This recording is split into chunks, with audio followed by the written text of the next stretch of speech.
अपने YouTube channel all time स्टूडेंटो India में हार्दिक अभिनंदन करता हूं। जैसा कि पिछले क्लास में हम लोगों ने डिस्कस किया था कि जो हमारा संविधान बनाया गया है तो उस संविधान में जो उपबंध जोड़े गए हैं वो किन किन देशों के संविधानों से लिए गए हैं। तो आइए आज हम डिस्कस करेंगे कि जो उनसे महत्वपूर्ण प्रश्न बनते हैं कि किन किन देशों से जो उपबंध लिए गए हैं, तो उनसे रिलेटेड जो भी महत्वपूर्ण प्रश्न है उसके बारे में जो है आज हम डिस्कस करेंगे। तो चलिए आगे बढ़ते हैं। तो जो पहला प्रश्न है, संविधान के स्रोतों की श्रृंखला में भारत के संविधान में उद्देशिका का विचार लिया गया है। तो जो भारत के संविधान में उद्देशिका का विचार अर्थात जो है कि प्रियम्बल का विचार जो लिया गया है, प्रियम्बल का जो विचार लिया गया है तो वो कौन से देश से लिया गया है? तो पहला क्या है ऑप्शन, इटली के संविधान से, दूसरा ऑप्शन है कनाडा के संविधान से, तीसरा ऑप्शन है फ्रांस के संविधान से और चौथा ऑप्शन है यूएसए के संविधान से। तो इसमें जो सही उत्तर हो जाएगा वो यूनाइटेड स्टेट ऑफ अमेरिका के संविधान से लिया गया है। तो आप सभी को पता ही होगा कि जो यूनाइटेड स्टेट ऑफ अमेरिका है तो वहाँ पर जो है कि वही सबसे ऐसा देश, सबसे मतलब पहले वैसा देश था जिसमें जो है कि उद्देशिका का विचार लाया गया था। तो वहीं से हमारा देश जो है कि प्रेरित हुआ और फिर प्रियम्बल का विचार जो है कि वहीं से लाया। तो चलिए आगे बढ़ते हैं। तो इस क्वेश्चन के बारे में थोड़ा हम और भी ज़्यादा डिस्कस कर लेते हैं। तो भारत के संविधान में उद्देशिका का विचार संयुक्त राज्य अमेरिका यूएसए के संविधान से लिया गया है, जबकि उद्देशिका की भाषा ऑस्ट्रेलिया के संविधान से ली गई है। तो मतलब जो उद्देशिका की जो भाषा है ना, तो उसमें जो प्रयोग किया गया है उद्देशिका प्रियम्बल में जो भाषा, वो ऑस्ट्रेलिया के संविधान से प्रेरित है। तो जो अगला क्वेश्चन है चलिए उसके बारे में हम डिस्कस करते हैं। तो भारतीय राजनीतिक व्यवस्था में इनमें से कौन सर्वोच्च है? तो इसमें जो पहला ऑप्शन है वो कौन सा है, सर्वोच्च न्यायालय, दूसरा ऑप्शन है संविधान और तीसरा ऑप्शन है संसद और चौथा ऑप्शन है धर्म। तो चूंकि हम लोग जानते हैं कि हमारे देश में संविधान ही सर्वोच्च है, इसलिए इसका जो सही उत्तर हो जाएगा वो संविधान हो जाएगा। तो चलिए नेक्स्ट अगला क्वेश्चन में चलते हैं। तो जो तीसरा प्रश्न है, भारत में न्यायिक पुनरीक्षण जुडिशियल रिव्यू की जो संकल्पना निम्नलिखित देश के संविधान से ली गई है। तो इसका जो सही उत्तर हो जाएगा वो हो जाएगा संयुक्त राज्य अमेरिका। चलिए इस क्वेश्चन के बारे में हम थोड़ा और डिटेल जानते हैं।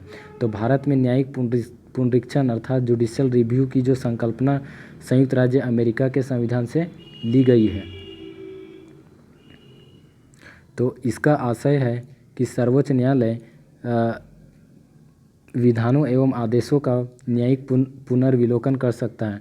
तो इससे तात्पर्य यह है ना कि अगर संविधान के अनुरूप अगर कोई भी नियम संसद के द्वारा या तो राज्य विधानमंडल के द्वारा नहीं बनाया जाता है तो उसे जो है कि असंवैधानिक करार करके उसे जो न्यायालय है उसे खारिज कर सकता है।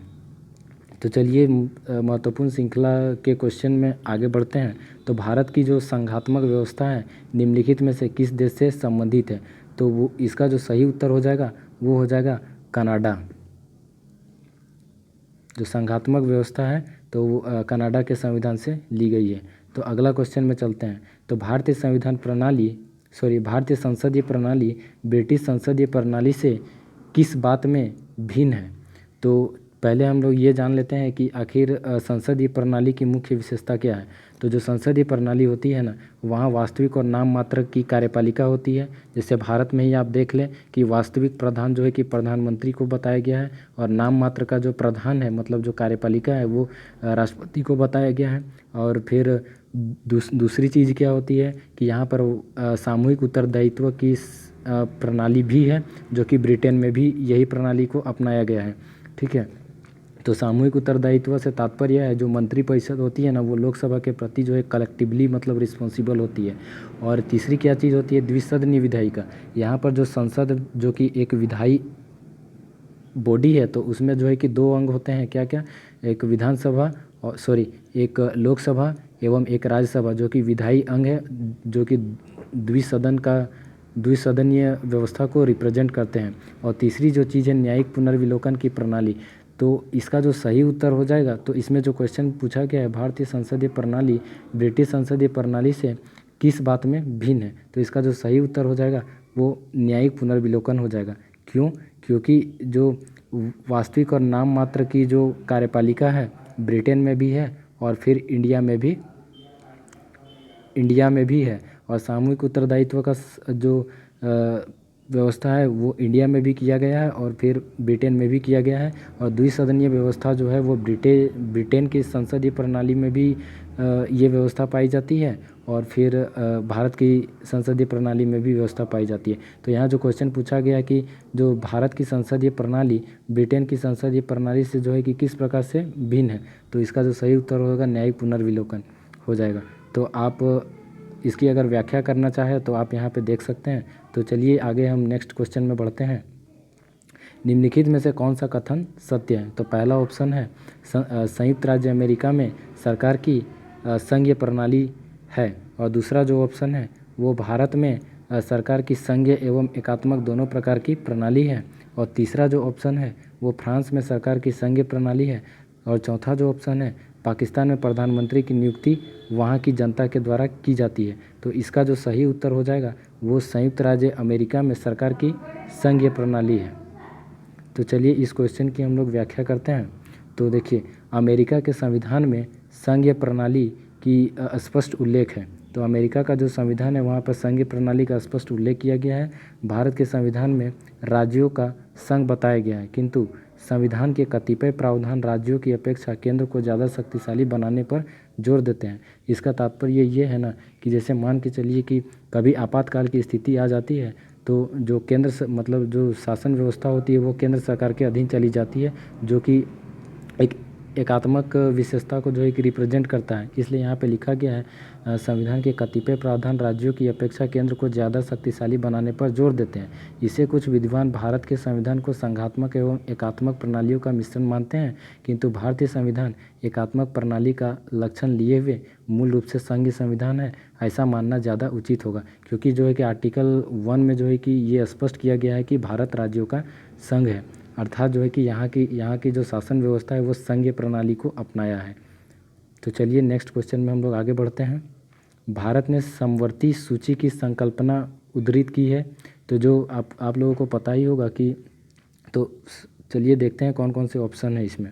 तो जो पहला ऑप्शन है यूएसए के संविधान से, दूसरा ऑप्शन जो है वो स्विट्ज़रलैंड के संविधान से, तीसरा ऑस्ट्रेलिया के संविधान से, और चौथा यूएसएसआर के संविधान से। तो जो समवर्ती सूची की जो संकल्पना की गई है ना वो ऑस्ट्रेलिया के संविधान से की गई है। इसका जो राइट आंसर होगा वो ऑस्ट्रेलिया के संविधान से ली गई है। तो चलिए इसकी थोड़ी व्याख्या कर लेते हैं। हम लोग जानते हैं कि जो भारत के संविधान में जो 7वीं अनुसूची है ना उसमें 3 प्रकार की सूचियों का प्रावधान है। पहला राज्य सूची, दूसरा केंद्र सूची, और तीसरा जो है कि समवर्ती सूची। तो जो राज्य सूची के अंतर्गत कानून बनाने का अधिकार राज्य को है और केंद्र सूची के अंतर्गत कानून बनाने का अधिकार जो है केंद्र को है, परंतु जो समवर्ती सूची है तो दोनों मतलब राज्य भी इसमें कानून बना सकती है और फिर केंद्र भी कानून बना सकती है। परंतु यदि केंद्र और राज्यों के बीच अगर कोई मतभेद होता है तो केंद्र जो है कि जो भी कानून बनाएगा किसी भी मामले में तो उसी का कानून जो है कि मान्य होगा। तो ये जो व्यवस्था समवर्ती सूची की जो व्यवस्था है वो कहाँ से ली गई है? तो ऑस्ट्रेलिया के संविधान से ली गई है। तो चलिए आगे क्वेश्चन में हम लोग बढ़ते हैं। तो भारतीय संविधान में राज्य के नीति निर्देशक तत्वों की संकल्पना किस देश के संविधान से ली गई है? ठीक है, तो जो नीति निर्देशक तत्व हैं तो वो किस देश के संविधान से ली गई है? तो पहला ऑप्शन फ्रांस के संविधान, दूसरा ऑप्शन आयरलैंड का संविधान, तीसरा ऑप्शन जापान का संविधान, और चौथा ऑप्शन जो है यूएसएसआर का संविधान। तो जो राज्य के नीति निर्देशक तत्व जो है ना वो कहाँ से ली गई? तो इसका सही उत्तर जो होगा वो आयरलैंड के संविधान से ली गई है। तो चलिए नेक्स्ट क्वेश्चन में हम लोग आगे बढ़ते हैं। तो इसमें व्याख्या दिया गया है इस आंसर का, तो आप यहाँ पर पढ़ सकते हैं। तो चलिए नेक्स्ट क्वेश्चन में हम लोग आगे बढ़ते हैं। तो राज्यसभा के गठन में प्रतिभा, अनुभव एवं सेवा को प्रतिनिधित्व देने में भारतीय संविधान निर्माता निम्नलिखित उदाहरण से प्रभावित हुए हैं। तो चूँकि आप लोगों को पता ही होगा कि जो राज्यसभा है उसमें लगभग राष्ट्रपति जो है कि 12 सदस्यों को मनोनीत करता है, जिन्हें कला, उसके बाद जो है कि समाज सेवा के क्षेत्र में जो है कि विशेष ज्ञान प्राप्त हुआ मतलब कि ज्ञान प्राप्त होता है, मतलब और उनको कोई विशेष उपलब्धि जो है कि उसमें प्राप्त होती है। तो इसलिए इसमें क्वेश्चन में पूछा गया है कि राज्यसभा के गठन में प्रतिभा, अनुभव एवं सेवा को प्रतिनिधित्व देने में भारतीय संविधान निर्माता निम्नलिखित उदाहरण से प्रभावित हुए हैं। तो मतलब किस देश के संविधान से जो है कि राज्यसभा में जो सदस्यों को मनोनीत किया जाता है उसके संबंध में जो है कि उपबंध किए गए, तो वो जो उपबंध किस देश के संविधान से लिया गया है।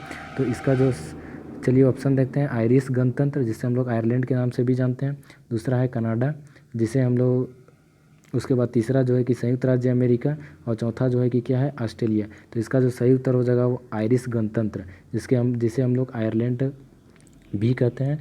तो जो राज्यसभा में जो सदस्यों को मनोनयन किया जाता है राष्ट्रपति के द्वारा, तो वो जो है किस संविधान से ली गई है, तो आयरलैंड के संविधान से ली गई है। तो चलिए नेक्स्ट क्वेश्चन में हम लोग आगे बढ़ते हैं। तो आप यहाँ पे व्याख्या देख सकते हैं इस क्वेश्चन की। तो अब अगला क्वेश्चन है कि सूची 1 और सूची 2 दिया हुआ है, तो आपको इसमें सम्मिलित करना है। तो मूल अधिकार, तो मूल अधिकार जैसे कि मैंने पिछले दिन आपको पढ़ाया था कि जो मूल अधिकार है वो कहाँ से लिया गया है, तो संयुक्त राज्य अमेरिका से लिया गया है, ठीक है। उसके बाद जो शासन की संसदीय प्रणाली जो है कहाँ से लिया गया है, तो कनाडा के संविधान से लिया गया है।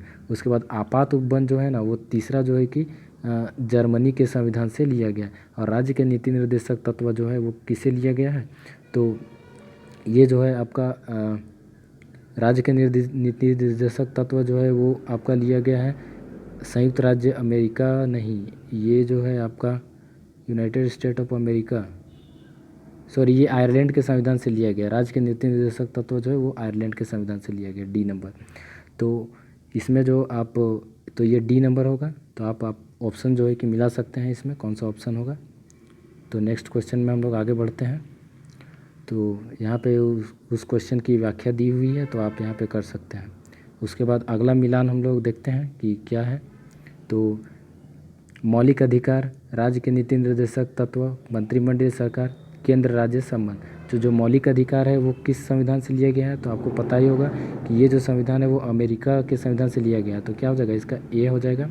उसके बाद जो है कि बी, राज्य के नीति निर्देशक तत्व कहाँ से लिया गया है, तो ये जो है कि लिया गया है आयरलैंड के संविधान से, तो ये आपका बी हो गया। उसके बाद जो है कि सी, मंत्रिमंडलीय सरकार, तो चूँकि जो संसदीय व्यवस्था है वो कहाँ से लिया गया है, तो ब्रिटेन के संविधान से। तो जो मंत्रिमंडलीय सरकार की जो व्यवस्था करता है वो क्या करता है, ब्रिटेन का संविधान ही करता है। अब केंद्र राज्य संबंध, तो ये जो है कि चूँकि हम लोग जानते हैं कि संघीय व्यवस्था कहाँ से ली गई है, कनाडा के संविधान से ली गई है, तो केंद्र राज्य संबंधों की भी चर्चा उसी में है। तो जो डी का जो ऑप्शन हो जाएगा वो कौन सा होगा, कनाडा का संविधान होगा। तो आप ऑप्शन इसमें मिला सकते हैं। तो चलिए नेक्स्ट क्वेश्चन में हम लोग आगे बढ़ते हैं। तो यहाँ पे उसका सही मिलान जो है कि किया हुआ है, आप देख सकते हैं, स्क्रीनशॉट ले सकते हैं। उसके बाद जो है कि चलिए अगला प्रश्न में हम लोग बढ़ते हैं। तो इसमें भी वही सूची और फर्स्ट सूची और सेकंड सूची दी गई है। आप देखिए, विधि का शासन है, विधि द्वारा स्थापित प्रक्रिया, राष्ट्रपति के विचारार्थ राज्यपाल द्वारा विधेयक सुरक्षित रखना। उसके बाद विस्तृत उभयनिष्ठ सूची, जिसको हम लोग सम्मति सूची के नाम से भी जानते हैं। चलिए मिलाते हैं कौन कौन सा। तो विधि का शासन जो है ना वो ब्रिटेन के संविधान से, ब्रिटेन का संविधान मतलब कि इंग्लैंड के संविधान से लिया गया है। एक सेकेंड, तो ये 2 नंबर हो जाएगा इसका ए। उसके बाद जो है कि विधि द्वारा स्थापित प्रक्रिया, ये जो है ना वो जापान के संविधान से लिया गया है, तो बी नंबर हो जाएगा 3। उसके बाद राष्ट्रपति के विचारार्थ राज्यपाल का विधेयक जो है कि सुरक्षित रखना, और डी नंबर है विस्तृत उभयनिष्ठ सूची। तो चलिए इसमें हम पहले मिला लेते हैं। तो विस्तृत उभयनिष्ठ सूची जो है कौन सा होगा, मतलब कि सम्मति सूची, ये लिया गया किसके संविधान से, तो ये जो है ना वो ऑस्ट्रेलिया के संविधान से लिया गया, तो डी का ये हो जाएगा। और राष्ट्रपति के विचारार्थ राज्यपाल द्वारा विधेयक को सुरक्षित रखना, ये हो जाएगा आपका सी नंबर, है ना। तो आप इसमें मिला सकते हैं। चलिए नेक्स्ट क्वेश्चन में, तो उसकी जो व्याख्या दी गई है यहाँ पे दी गई है, तो आप यहाँ पे देख सकते हैं। तो जो अब अगला सम्मेलन है वो देखते हैं हम लोग आगे। तो राज्य के नीति निर्देशक तत्व एक तरफ दिए गए हैं, तो राज्य के नीति निर्देशक तत्व जो है किस संविधान से लिए गए हैं, तो आयरलैंड का संविधान। तो इसमें ये ए नंबर हो जाएगा, ये ए का कौन सा नंबर होगा, 3 नंबर, आयरलैंड। उसके बाद जो है कि मूल अधिकार कहाँ से लिया गया है, तो संयुक्त राज्य अमेरिका के संविधान से लिया गया है, तो ये कौन सा होगा, बी नंबर हो जाएगा इसका, ये बी। उसके बाद संघ राज्य संबंधों की समवर्ती सूची, तो समवर्ती सूची कौन सा में लिया गया, तो ये लिया गया है आपका ऑस्ट्रेलिया के संविधान से। कहाँ से लिया गया है समवर्ती सूची? ऑस्ट्रेलिया के संविधान से लिया गया है। तो सी नंबर ये हो जाएगा ऑस्ट्रेलिया। उसके बाद फिर भारत राज्यों का संघ है तथा संघ में अधिक शक्ति निहित है, तो ये कौन सा हो जाएगा? कनाडा का संविधान हो जाएगा। मतलब दूसरा जो होगा वो डी नंबर हो जाएगा, है ना। तो चलिए हम लोग नेक्स्ट क्वेश्चन में आगे बढ़ते हैं। तो इसमें सही सुमेलन दिया हुआ है, तो आप स्क्रीनशॉट ले सकते हैं। और फिर चलिए अगला क्वेश्चन में बढ़ते हैं। तो भारतीय संविधान में मौलिक कर्तव्यों का विचार लिया गया है कहाँ से? तो पहला ऑप्शन है अमेरिका के संविधान से, और फिर दूसरा ऑप्शन है ब्रिटिश संसद संविधान से, तीसरा रूस के संविधान से, और चौथा जो ऑप्शन है फ्रांस के संविधान से। तो जो मौलिक कर्तव्य है ना, तो ये जो आपका लिया गया है वो सोवियत रूस के संविधान से, जिसको हम लोग फंडामेंटल ड्यूटी के नाम से भी जानते हैं। तो इसका जो सही उत्तर हो जाएगा वो कौन सा हो जाएगा? तो रूस हो जाएगा। तो चलिए इस क्वेश्चन की व्याख्या देखते हैं। तो कौन सा ऑप्शन? सी नंबर। देखिए रूस का संविधान, तो इसमें व्याख्या दिया हुआ है, तो आप इसको पढ़ सकते हैं। उसके बाद जो अगला क्वेश्चन है, लिखित संविधान का प्रारंभ किस देश से हुआ था? तो ये जो आपका सही उत्तर होगा ना वो अमेरिका हो जाएगा। और अमेरिका से ही मतलब कि हमारा देश जो है कि प्रेरित हुआ और फिर अपना संविधान जो है कि यहाँ पर लिखित संविधान बनाया। तो चलिए यहाँ पे इसकी जो व्याख्या, छोटी सी व्याख्या, उसे भी पढ़ लेते हैं। तो संयुक्त राज्य अमेरिका का संविधान प्रथम पूर्ण लिखित संविधान है। यह विश्व का सबसे छोटा लिखित संविधान है, जिसमें मात्र 7 अनुच्छेद शामिल हैं। वहीं भारत का संविधान विश्व का सबसे बड़ा लिखित संविधान है, और इसमें 395 अनुच्छेद और कितना 22 भाग और कितना अभी 8 अनुसूचियाँ मूल संविधान में है। लेकिन अभी जो फ़िलहाल है कितनी 12 अनुसूची हैं और जो 25 भाग हैं और कितना 452 अनुच्छेद हैं। तो इस प्रकार जो है कि प्रश्न की श्रृंखला में, महत्वपूर्ण प्रश्नों की श्रृंखला में जो संविधान के जो स्रोत थे, तो उन सभी का जो महत्वपूर्ण प्रश्न था उसके बारे में हम लोगों ने डिस्कस किया। तो यदि आपको ये वीडियो पसंद आया होगा तो लाइक करें, सब्सक्राइब करें और फिर शेयर भी करें। और चलिए मिलते हैं नेक्स्ट वीडियो में, तब तक के लिए जय हिंद।